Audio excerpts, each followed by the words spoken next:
Welcome to the Ear for Fear podcast, the horror movie podcast that boils and ghouls and dead alike are screaming for. Don't be afraid to listen as Rick and the Creeps bore their way into your brains, slither down onto your arteries, into your still beating hearts.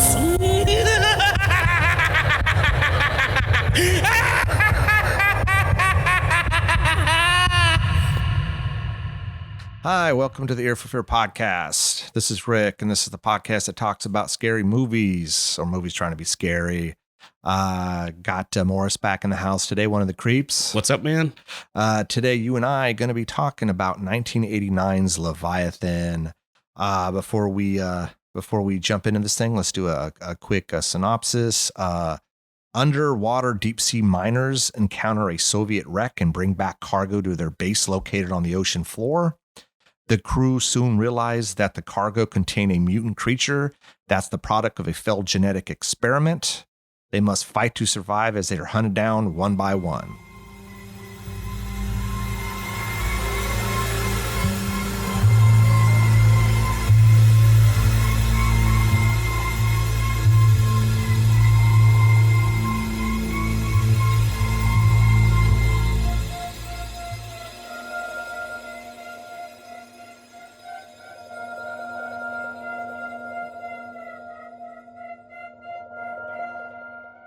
All right. So Leviathan, I think you had recommended this one, right? I did. And I know that we both seen this. Yeah, I'll tell you, man, it's been a long time.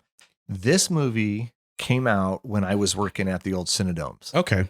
And so I remember, kind of going in periodically to kind of check it out. That was normal when you work at a movie theater, you kind of go in there. And so, yeah, but it'd been honestly, it probably been around the late 80s, early 90s since I've seen this. Wow. I didn't, it's funny. I didn't remember a lot about it. I mean, I remember the actors and I remember the general idea of the movie, but yeah, man, I forgot a lot of stuff, but I will say, I mean, this is not a bad movie. Not at all. This, like, I think you and I were chatting about this. This reminds me, and I think you agree, of like an Alien and The Thing kind of mixed up with maybe a few other movies along the way. Right. I know the late 80s you had The Abyss. I think you had Deep Star 6. Deep Star 6. And you said there was a few others. Yeah, there's one called Lords of the Deep and another one called The Rift. And they all came out like in 89, which was Hollywood gets on these trends of like producing all these movies at the same time with different companies, like when we have Baby Boom and Three Men and a Baby and Look Who's Talking. So they all came out around the same time. Same thing with these underwater sci-fi monster movies. That's what was going on here. I always wonder what triggers something like that. Like why all of a sudden let's do all these underwater monster type movies or something. It's weird, man. Well, also in the late 90s, didn't we have Armageddon and what was it? Deep Impact. Deep Impact. And would you say Independence Day would fall under that? A little bit, yeah. Kind of around that time? Yeah, it's all these like disaster, the Earth's going to be shattered by a meteorite kind of freaking movie. Yeah. Harkening back to the old, Isaac, what's his name? I can't think of it right now, but all those disaster movies of the 70s, with the Towering Inferno. Oh, yeah. Silent Adventure, and was The Swarm, anything that had or Earthquake. And airplane movies, or the airport movies, like airplanes. Oh, more spoof, the spoof, yeah. But airport movies were the disaster ones. I do notice that it's like Hollywood. Like, does one person have an idea, and it kind of gets through the grapevine, and they're like, "Oh, hey, let's crank out this one. Yeah, let's do our version." Yeah, it's like, but you're right. They always do it. It's always some whatever the first one is, then all these other ones are going to follow, and it's all kind of similar. Yeah. And I'll be honest, I don't remember Deep Star 6. I remember when it came out. Don't think I ever watched it. Really? I don't. I could have sworn that maybe years ago that you were more familiar with Deep Star 6 than you were with Leviathan. No, really? I don't remember Deep Star 6. Oh, wow.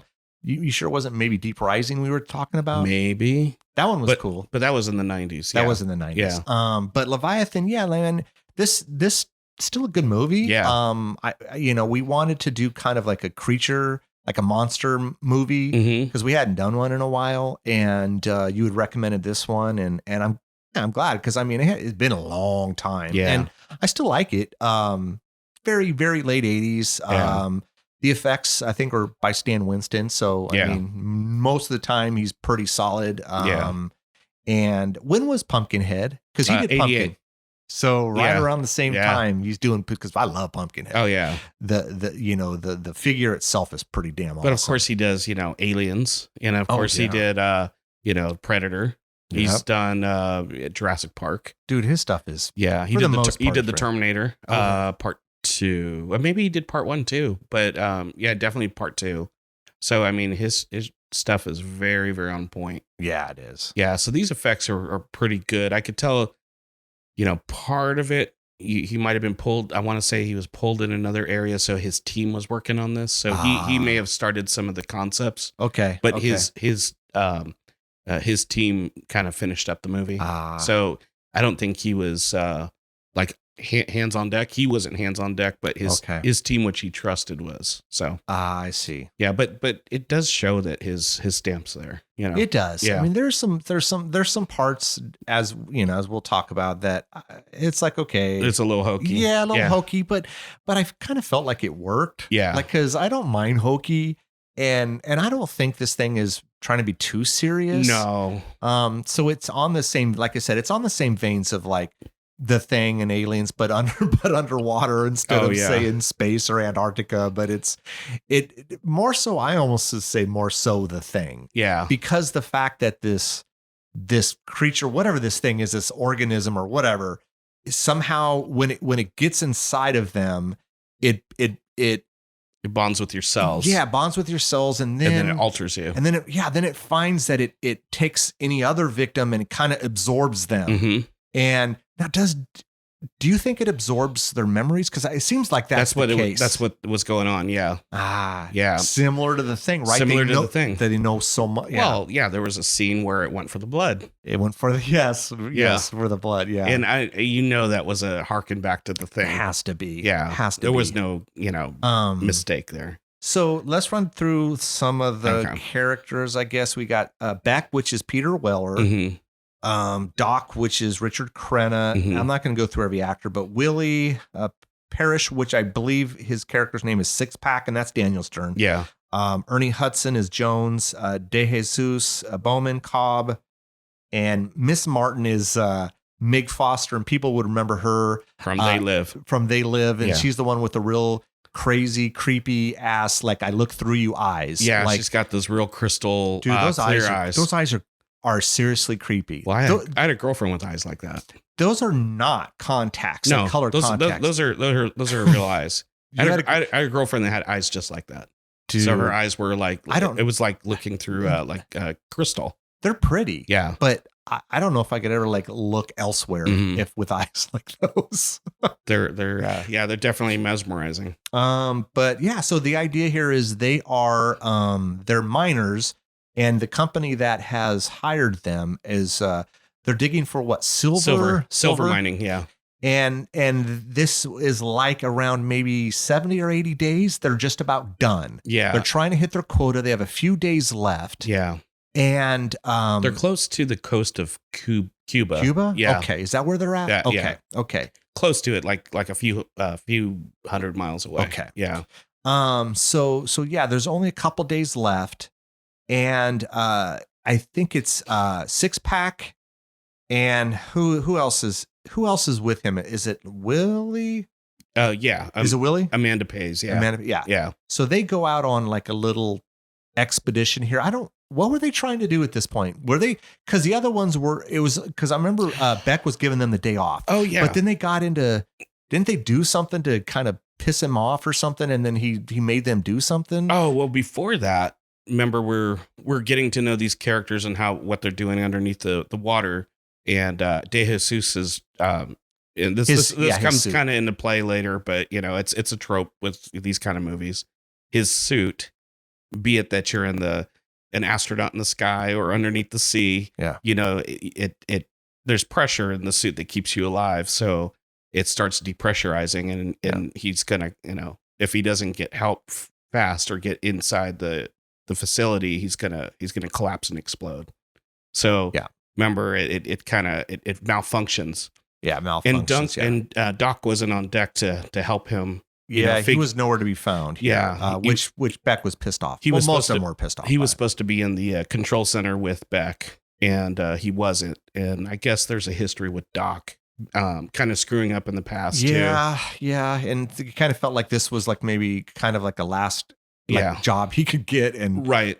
And because he seemed like he was like a pretty brilliant doctor. Yes. Yeah. Like he worked on when we get into the whole full on spoilers, everybody. Yeah, thanks. Morris will remember that. I don't remember it. So when we get into the meat of this infection that happens later, I guess he had been working with some genetics, and he was kind of like a master in his he was field.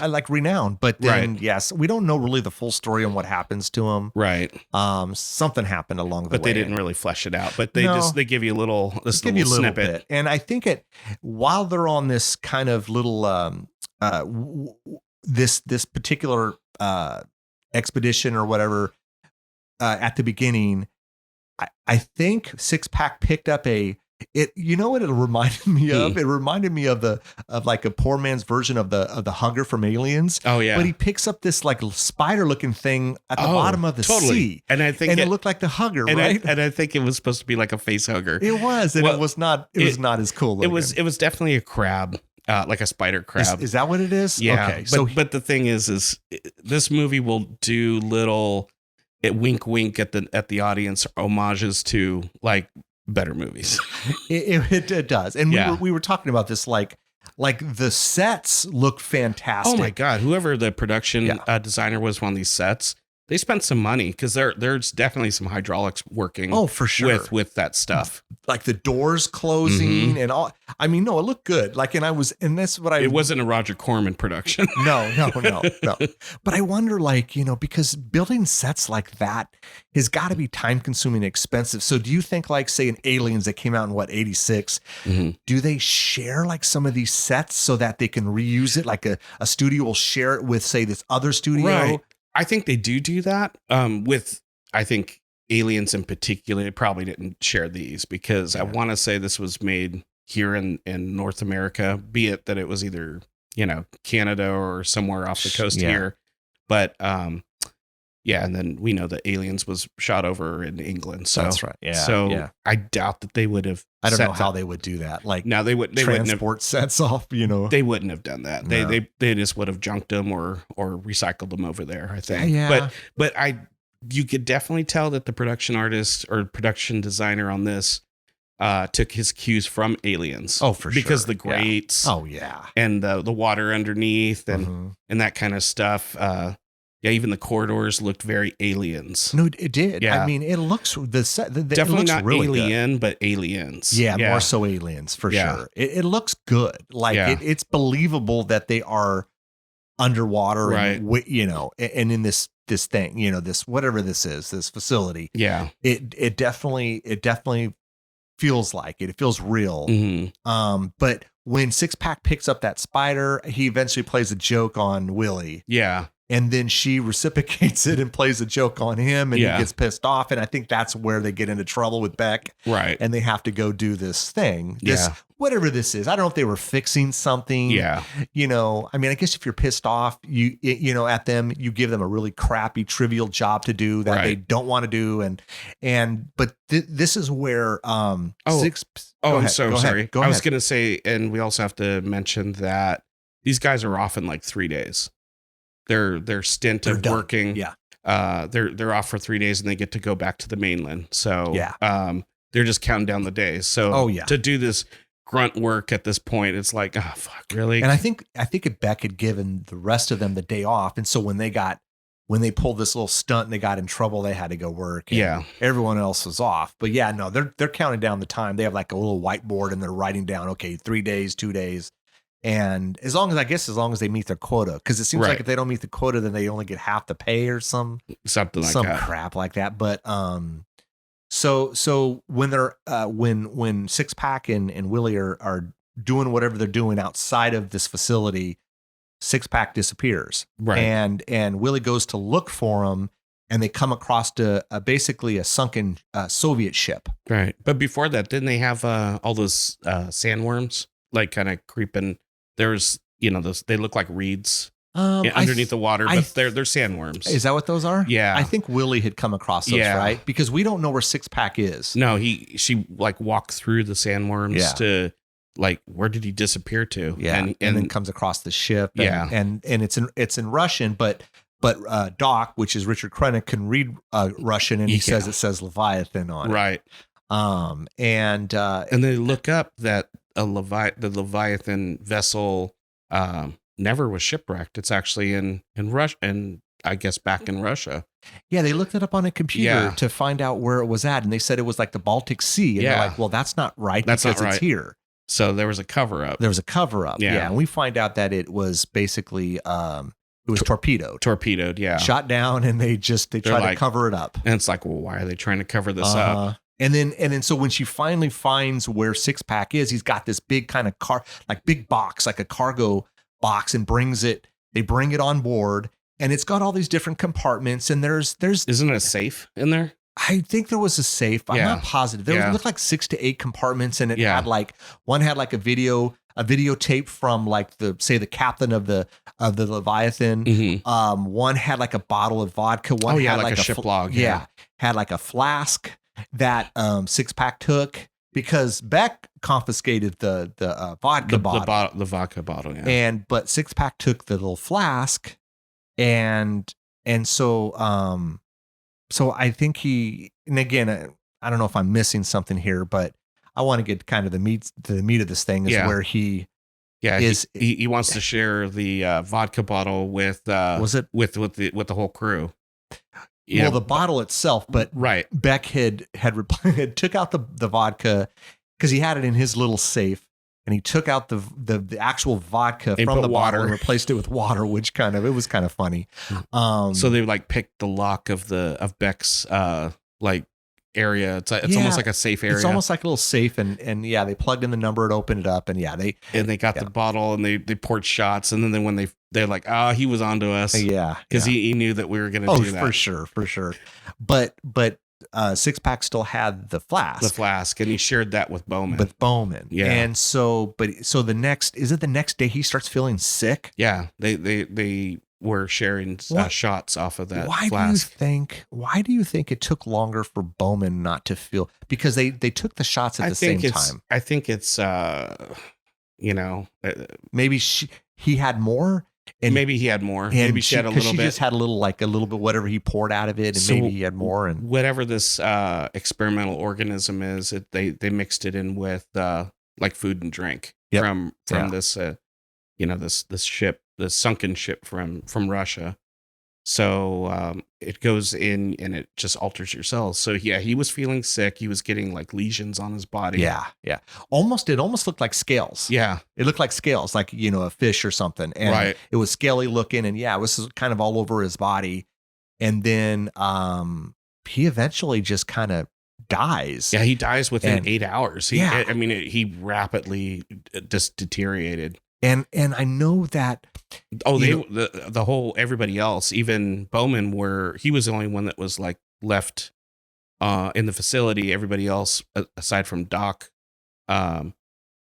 were out doing their last run to mine, because there was only one day left. Exactly, and they needed to meet their quota, which I think they did. They had a good day, and Beck went out with them to help them.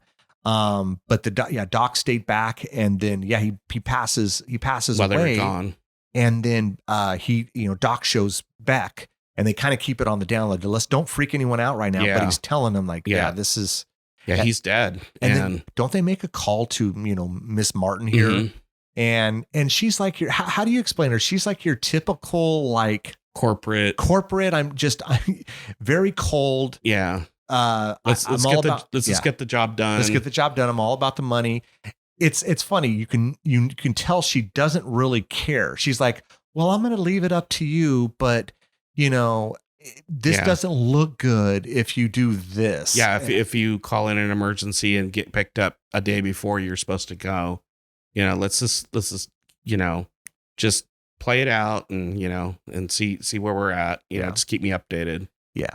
But the idea here is Doc wants to run tests on everyone just to see if anyone else is infected.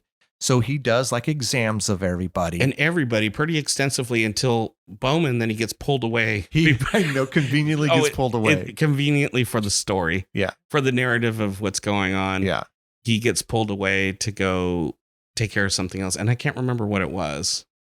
But yeah, he doesn't get to examine Bowman. I don't remember what it was. But you can tell behind her ear, she was developing the scales. For sure. And because when she was the next to get examined, you could tell she was sick. Yeah. She looked bad. She was hovering, she was kind of like hovering over, like, I'm not feeling good. I'm throwing up or whatever. And then when, so you know what I noticed? I never noticed before. And I watched this movie like every few years. So when they were done with their last shift and Beck went to go help them and they get their suits off and Bowman's there and she's drinking water. She has water. Yes.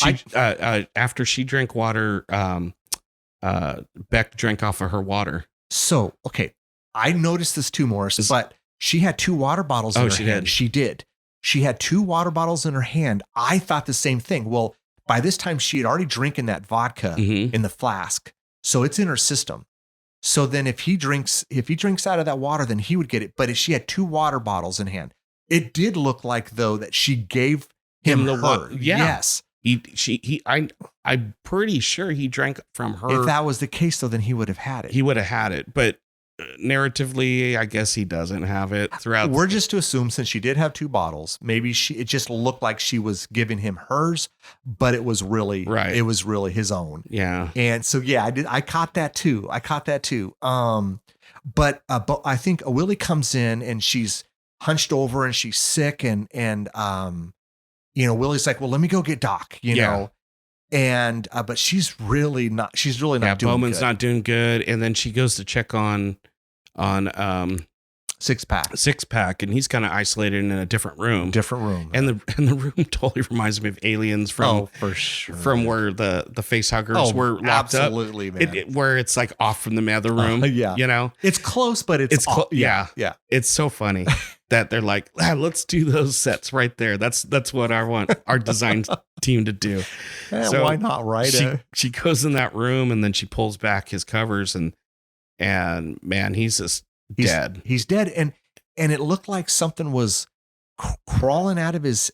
Not really crawling out, but maybe moving around in his wrist area, like his arm, and it almost looked like maggoty type stuff. Yeah, because he's face down on his stomach. And something is definitely like not underneath right. his wrist and his forearm, it's kind of opened up almost like the T800, yes, but instead of being metal under there, it looked like it was something swimming in there.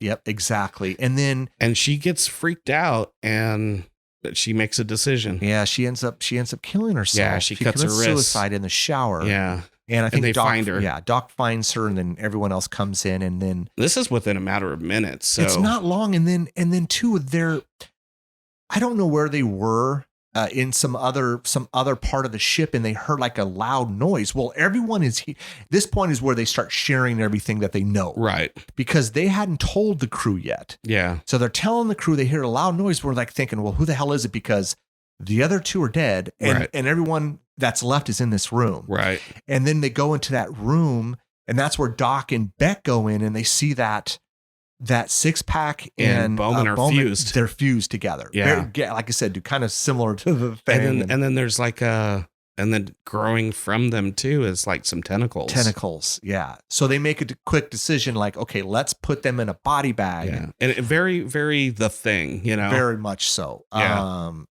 I think about stuff like that, and it's like, well, you can't really do wrong if you're going to mimic Aliens in The Thing. No, I mean, no, that's like two of the best freaking horror sci-fi movies out there. So it's like, if you do it with a big enough budget and a good story, you're going to knock it out at least a little bit. Exactly. Yeah, exactly. And so they They wrap this body up in this, and they're now they're not showing the rest of the crew, but they need the crew's help in order to lift this thing. Yeah, they put it in a white body bag. Yeah, and the idea is to put it on this bay and kind of shoot it out, right? Into the water. But everyone starts to freak out, like, well, something's moving in the bag. De Jesus is like, no, they're alive. They're still alive in there.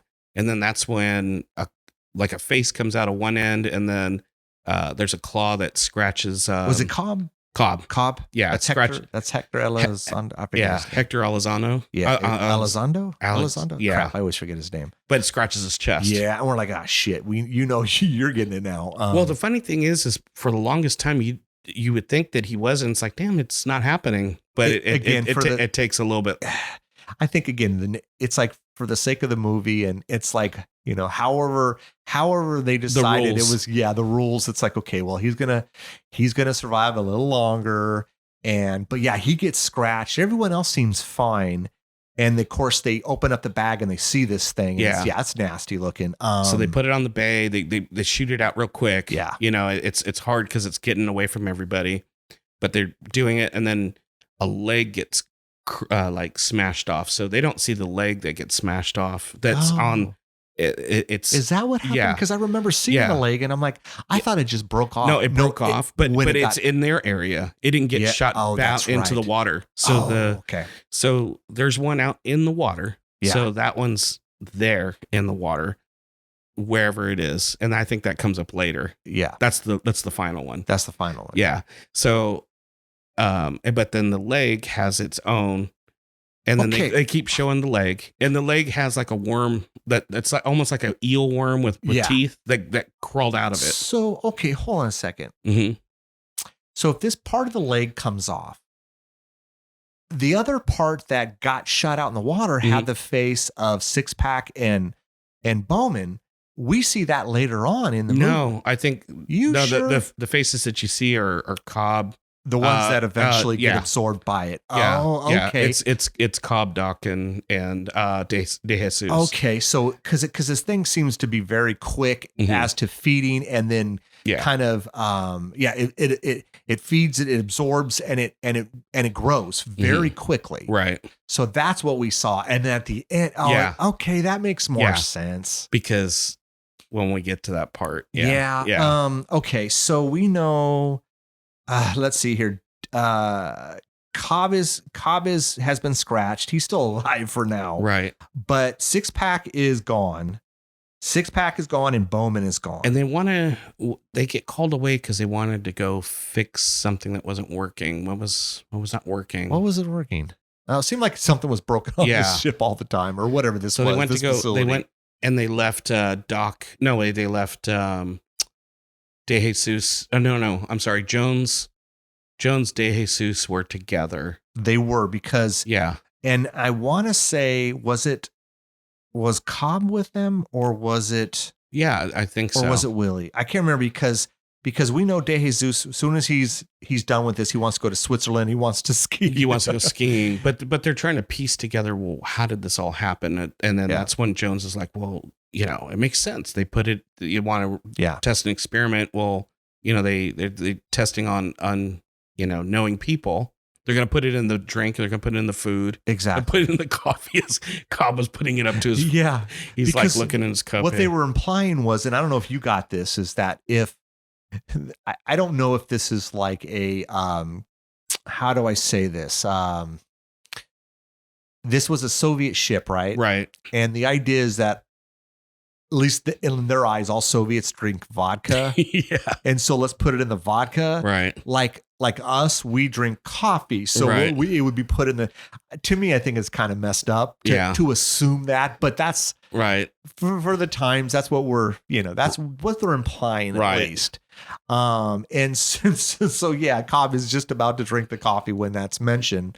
And, but I mean, there's a little bit of friction there because this thing is happening. People are dying. Yeah. And so there's a little bit of a scene with Jones and De Jesus. I think he does something with his puzzle. It's not it's not so relevant, but it comes into play in a little bit because. So yeah, Jones messes up De Jesus's his puzzle of Switzerland. I think, and there was only like a few pieces to put in there. Well, because I think the line was something like, how can you be so calm? And he's like, well, I think a couple of people say this. You have your way of like. I think Willie was going to go jogging. And it's like you deal with. However you deal with it, and I have to deal with it how I deal with it. Right. And that was Willie's idea was she jogs and De Jesus was putting a puzzle together. We all have our, our things on how we handle stress coping mechanisms. Exactly. And so, but De Jesus goes to get some food. Yeah. And Jones comes in essentially to apologize. Like, hey, we're going to, and we keep cutting back to the leg worm kind of working its way through the corridors, like in the shadows, and it's not a huge size at this point, but it's At what point, to me, the worm reminded me of a little bit of Tremors, a little bit. Now Tremors was afterwards, but now at what point it reminded me of a movie called Parasite, and that was I think it was oh God. What's the actress's name? I'm drawing a huge blank on her name right now. What year did Parasite come out? 1980. Oh, okay. So it had a similar in like creature design or something? It's oh gosh, big actress, played in Striptease, G.I. Jane. Oh, Demi Moore? Demi Moore, thank you. That was Demi Moore. Don't you hate when that happens? Yes. Getting old sucks. It does suck. Like a name that we should know. It's on the tip of my tongue, and I should know it. I do that all the time. But it was Demi Moore's first movie. No way. And that worm was like the worm in Parasite. It's basically the creature in Parasite. Oh, okay. And it did a similar thing. It goes in and burrows in you. And kills. Yeah. So this thing jumps out from a cupboard from above. Because he's going through every cupboard to try to find something to eat. And jumps on De Jesus and gets on his chest. And it's burrowing. Oh, it's burrowing. It's like going and it's hurting, and then it's got that gooey, sticky. Yeah, the gooey sticky is similar to Tremors. And while this is happening, Jones is in the other room and he's got headphones. Yeah, on. and then De Jesus falls to the glass. Yeah, and then Jones is like, "Man, I'm sorry, I can't." Like, what are you supposed to do? This thing is inside you. Yeah, it's like, I'll be right back. I'll help you, man. That reminded me of another movie where he's like, I'm like, Fright Night. It reminded me of Fright Night when Evil Ed was like, crying on the ground and he got stabbed, and Peter Vincent was there and he's like, I'm sorry, man. Yeah, then he bails. Yeah, he kind of bails, but he's like, I can't do anything for you. That was like Jones. He's like, I can't do anything for you, man. Really? Like, what are you supposed to do?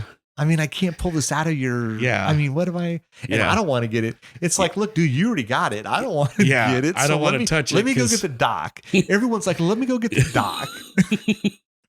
And they have these really cool, it's like a really cool looking, drilling chainsaw. Yeah, those are pretty cool. And they had a little cutter, little hand cutter that was like a little motorized cutter. And then they have those flamethrowers that were obviously made for, the movie, which they're not very practical. They're so huge. No, they're not very practical, and they look kind of weird looking. Yeah. Like it just didn't like in Aliens or Saving the Thing that we keep talking about. But they were real. They were real. They were real. True real. I mean, they made them for this movie. They just look. It was a cool design, but practicality. It's not like the thing had a better. It was a gun. It's a real. Gun. Yeah. It's just the design. They wanted to make it cool. I think because in Aliens they had those huge guns and stuff. I think they wanted to emulate that. Yeah. Try to rip off. Exactly. Well, they see a better movie that's like, we want to do that. Yeah, we want to do that. Well, that's the thing. It's like, why? Yeah.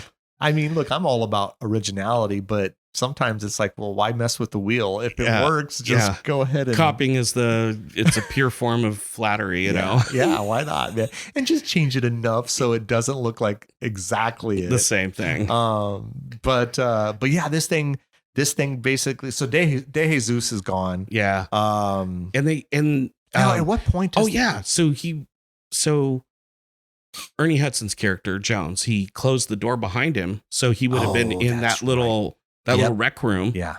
And he went to go get everybody. But when they got back to the rec room, it busted out through that metal door. I mean, that thing's like strong. Super strong. And it's like, you're thinking to yourself, well, fuck, you can't like isolate it in a behind a steel door. You're kind of screwed. Yeah. I guess the only thing you do is kind of hide from it and stay away from this. So this is where it gets a little bit more like Alien, like if you want to go back to Alien or Aliens, because now that it busted through the door, you don't know where it's at. No. So that it kind of plays in that. Okay. Doc, Richard Crenna's character, at what point does he, I think, again, and I know we keep coming back to the Thing, but remember when Wilford Brimley's character in the Thing realized that this thing cannot get out, so I'm going to smash all of the equipment. It wasn't yet, yeah. But it was close, right? Where he... So at this point, when they noticed the door's broken, they went to go to the infirmary, and that's where they noticed the blood was gone. The blood was gone. And that totally reminded me of the Thing. It did. I mean, it's totally a rip on the Thing. It but is. Which, again, it's flattery. Because now that we're talking about this, I hate to keep bringing it up, but remember in the Thing, when, again, Wilford Brimley's character is typing in the old computer, and it basically spits out like, if this thing gets out, it's gonna kill everyone in this many days or whatever it was. And I can't remember how many hours it was or minutes. Right. Then he does is kind of something similar to like, he's typing something in the computer like, well, what is this? And they're like, unknown. He's like, well, take a guess. And then he says, it says something like genetic alteration. And he's like, shit. And he's thinking, and again, he has that Wilford Brimley moment. It's like, well, this thing can't get off of here. Yeah. Off of this ship, because who knows how many people die. Yeah. So then because the Russians sunk their own ship. So they obviously had the foresight to think that, we can't let this get off. No. And so he what does he do? What are these? It's like a pod, but it's not yet. It's not yet. No. Oh, what's next? So what's yet was, so Cobb has the scratches, and they're like, damn, they're itching, and Doc says something about Doc looks at it and he goes, it's healing, he's basically regenerating. It's repairing the scratches. So it's like, and Doc knows this ain't right. Yeah. So, and then of course Cobb looks, pasty white. And he looks sick just like the other ones did. Yeah. Cause they all had that like pasty, like sickly look to their face. They don't look hunched over, like nauseous or just in pain. They lost the color in their face and they look like, they're clammy. Yeah. So, at this point, I thought Doc went to go grab like something to redress the wound. Oh, yeah. And is that when he shoots? I think that's when he... Oh, yeah. He went and that's at the point where he's doing the computer. Yeah. He sends out like a message to this company that they work for. And then he makes the AirPods, he lets him go. So it's like, well, we're all going to die down here. Yeah, we're kind of screwed now. And then he comes back because as this one, Cobb starts to you see his shirt like wiggle around, move around, and then he puts his hand up, and then he has like little teeth in his hand. That was kind of cool. Yeah, I mean, it's cheesy, but it's cool. I thought they were gonna do like. Again, it's like Alien or like a bursting through the chest thing. That chest burster. I was like, I'm kind of glad they didn't. Yeah, me too. Because I'm like, you already are taking a lot from the Alien franchise. But then they went the route of the Thing. And the hand. I mean, that's not as bad. Like I'm okay with that. And it was okay. It wasn't like the greatest thing, but he's got like a little mouth in his hand, and that's when he gets the Doc. Yeah, because then it kind of fades to black that Doc. But Willie was with them at the time. She gets away. Yeah, and then we see Doc later just kind of wandering the corridors by himself, and he looks pasty white, and you could tell underneath him is kind of moving, so he's done for. So this is the thing, man. This is what I understand is, okay, so let's say Doc gets it right, and he's wherever he's at within this facility or ship, the creature is somewhere, do they just kind of meet up and then he just kind of gets absorbed by this? Absorbed. That's what I'm thinking. Okay. So yeah, it's like, because we know De Jesus is part of it now. Right. And then I think De Jesus at some point his absorption ran into Doc. So they're like one now. And I swore there was more than like 2 faces on there, or 3 faces. I swore there was like 5. So you're pretty sure it wasn't Bowman and Six Pack. No, it was Cobb. It was Cobb, De Jesus, and Doc. So Cobb and Doc are now dead. Yeah. So we just basically have Beck, Willie, and Jones left. Yeah. And they're trying to figure out first of all, how to stay away from this thing. Right. And then how the hell are they going to get up to then the they surface? call Miss Martin, right? Yeah. And she keeps saying that it's delayed because there's a quote unquote hurricane. Yeah. And we're not going to, it's not safe. Now the eye of the hurricane's right above them. Such bullshit. Yeah. So again, this is all about saving face, and it's going to take another 48 hours to save them. And they're like, well, fuck this. We're not staying here. No. We're like, and then the facility starts to shut down. It does. But remember when Willie? Oh yeah, Willie's typing in the computer. She's like, well, let's see how because they're trying to look at the weather, but all the files they can't access. No. So Willie's like, well, let me see what my stock is doing. Yeah. And when she pulls it up, it basically says that the company took a loss, and all these people died, and they're like, and they're still alive. Yeah, they're like, nope, we 3 are still alive. They've basically turned their back on them. Yeah, so they're expendable. Yeah, they're expendable. Yeah, expendable. And so they try to figure out how to get to the surface by again trying to avoid this creature. Oh, so yeah, the creature, being that it retains the memory, obviously knew where to get the blood, and then they decided to, well, I want to absorb the rest of these guys, so I'm going to cut the air. So that's what it does. It cuts the air, and then the only air that they can get to would be where the docking bay is, where the suits are.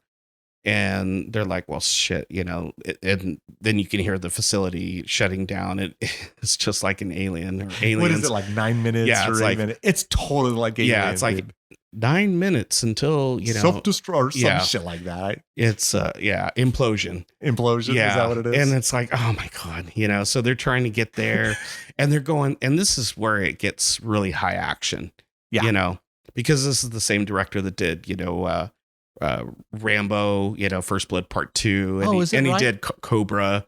So, is that right? So he's using a lot of Stallone movies, his action stuff, he did First Blood? No, First Blood Part 2. Oh, Rambo. Okay. Or Rambo 2. If Rambo 2. Yeah.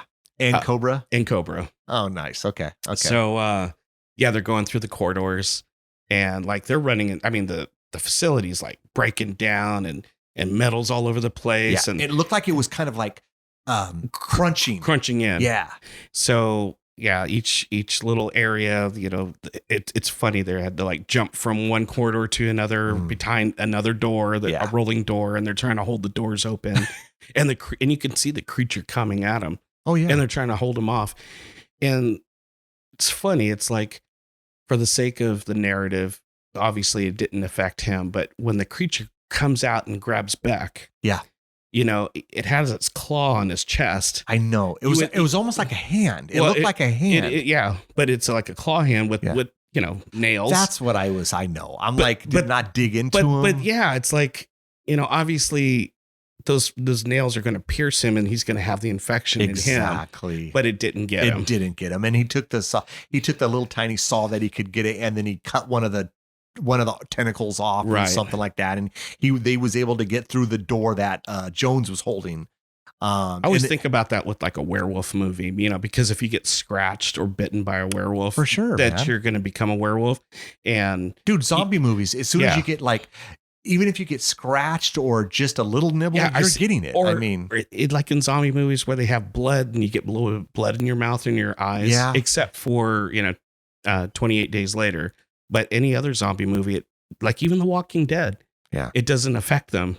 It's like you would think that the it's in their system. That's what you would think. Like anything where if it gets into your mouth or say like into an eye where it's into your system, you would think that whatever that is, the virus or whatever is now attached to you. But the thing is, there's always loose rules, right? And that was a loose rule with Beck. He didn't get clawed to where he's going to have the infection in him, but he gets away. getting away to that area. And man, he's like really fighting that thing going around the carousel of that thing. And Jones and Willie, they get their suits on and they're like being lowered, and Beck's like, well, I'm gonna die here in this facility with this creature.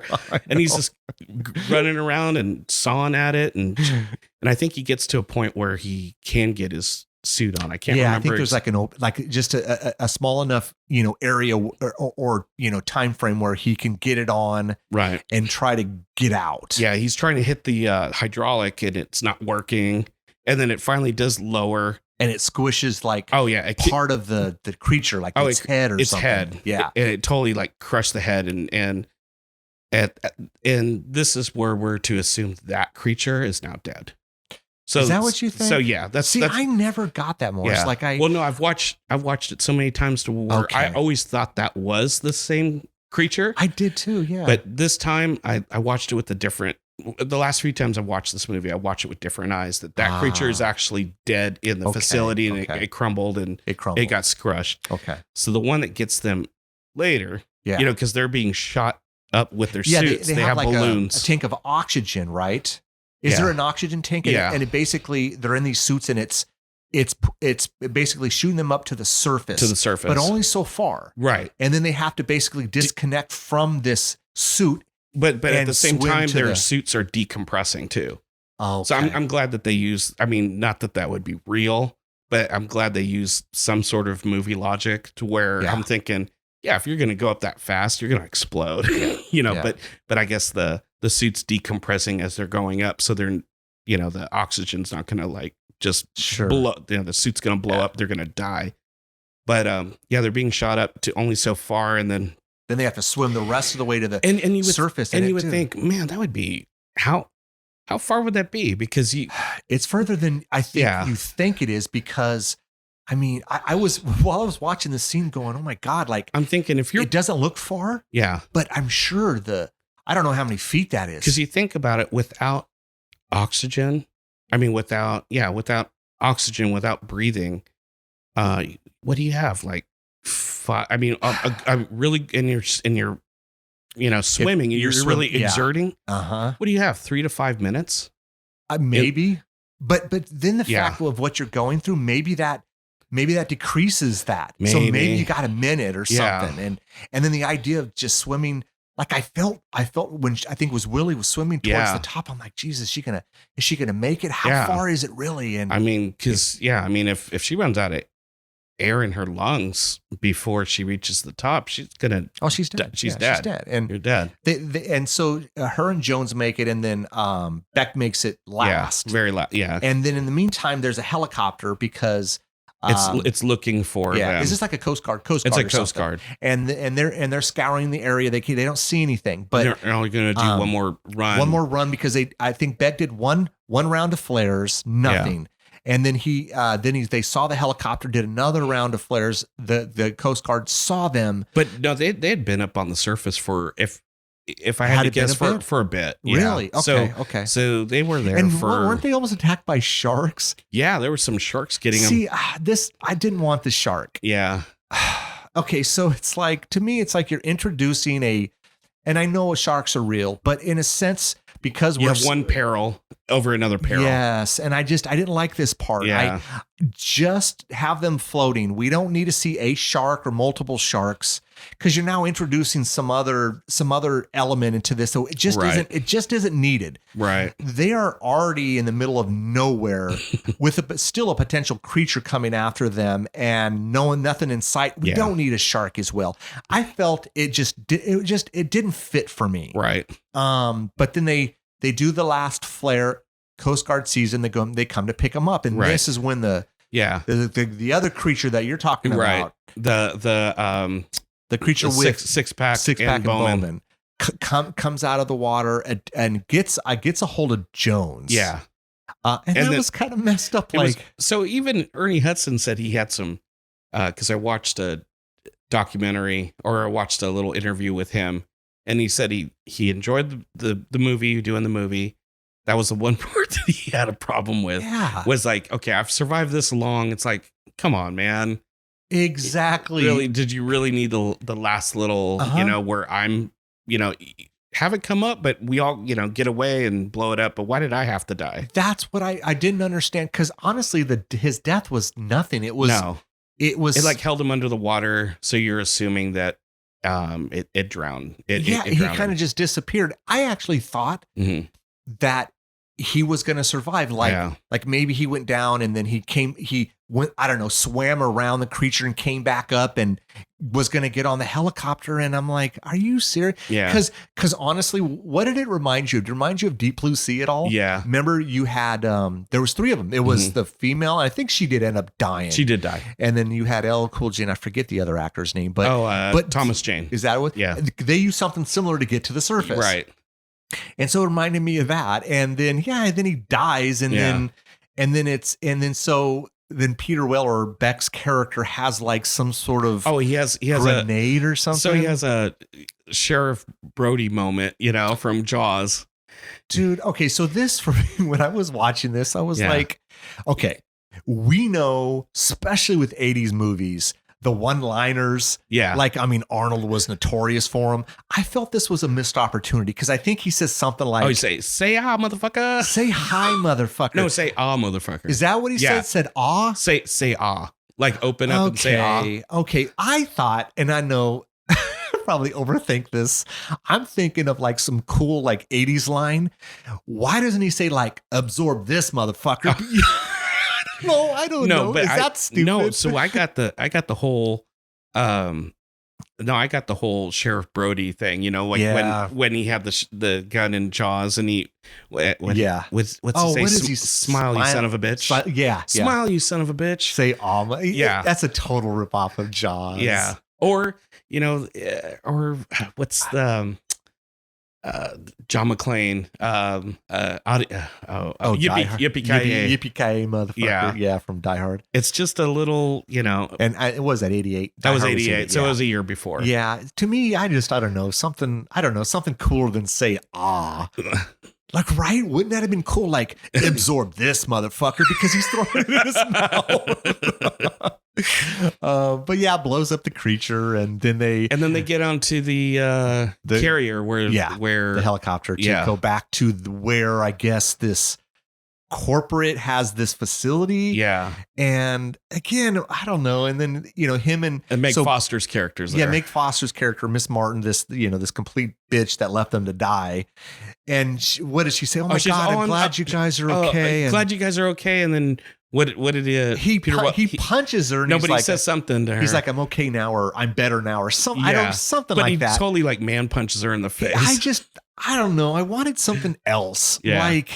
Like she deserved to friggin' die or something. Like he should have like pushed her off the friggin' thing. I don't know. Into the water. Something. That would have been cool. Something, man. But that was pretty much the end of the movie. That was pretty much it. Yeah. Yeah. And that's Leviathan. Yeah. This is like, I know we say that they kind of stole, or I guess quote unquote homage to, but I mean, a lot of movies here as a whole, it's not a bad movie. No, it's entertaining. It did take a little bit to get where it needed to get, but once it got there, it fine. It went fast, and so it's not a bad movie at all. I was entertained. I liked the movie. It's the creature is cool. I mean, it's not as cool as say The Thing or Alien. The Xenomorph. Exactly, it's probably one of the greatest designs. Exactly, and Stan Winston is phenomenal. But if like you said, he had to leave to do something else and left it up to his crew. Yeah. Maybe that's where it loses a little bit for me. Yeah. But it's still cool. It's a cool creature. Yeah. It's a cool creature effect. Yeah. And it's, and like I said, I had fun with this movie. So, I mean, I liked it. I would recommend it to someone. I mean, if you're a fan of Aliens, Jaws, and The Thing, this movie's for you. Yeah. The face of the creature looked like some of those deep bottom of the ocean fish, It did. Yeah. You know what? It almost reminded me a little bit, like the eyes look really It's going to sound crazy. I know it's going to sound crazy. Remember in Land of the Lost? Yeah. Remember the big eyes like they were like sleeve stacks. Yes. Yeah. It kind of reminded me a little bit of that. I know it's yeah. like, where are you getting that from, Rick? But that's what it kind of reminded me of. Or Ernie Hudson in his little interview calls it, he laughs about it. He goes, it's a cool, scary monster, but he goes, on set, I always thought of it as a chicken. A chicken? Because it looks like a chicken. That's funny. Because it has the back, that kind of goes up like a chicken. Well, we never really see it a lot or for a long time. Well, I think that's a good thing. It is a good thing because then you can see all of the stuff that's wrong with it. Yeah, the little imperfections with the design. Exactly. Yeah. It's good that they keep it in the shadows most of the time. And I'm cool with that. I like that. Because it builds more suspense and I like the mystery. I like the mystery of it. It's like Jaws, right? Like we barely see the shark. Oh yeah. But it's so terrifying because we know it's there and and so and then of course you see it at the very end with Quint that you full on see it. Still looks great. It I does. don't know, yeah. I but I still don't go in the water to this day because of that damn movie. But man. But yeah, man, that's Leviathan. What do you think, man? Do you think I think we hit everything. I think we hit everything too. I mean, this like we were saying, this is a time in movies where a lot of these copycats are being made. I have a lot of fun with these. I know that probably a lot of other people won't, because I like, Galaxy of Terror and, Forbidden World or Creature, all these that kind of emulate and try to be like Alien, because Alien sparked like a whole, I mean, Star Wars did a whole bunch of clones, but Alien did clones too, where people, and Jaws did clones too. There's a lot of Jaws clones, we were just talking about Alligator. Yeah. And Piranha, those are. Oh, for sure. Or man. the movie Grizzly. It's basically, Jaws in the forest with a angry grizzly bear. Yeah. So all these little, movie tropes, everybody kind of copies each other. And it's like, okay, this did really good. This made big bucks. Yeah. How do we do that too? How do we get there? And I think that's what Leviathan is, Yeah, for sure. For sure. Yeah.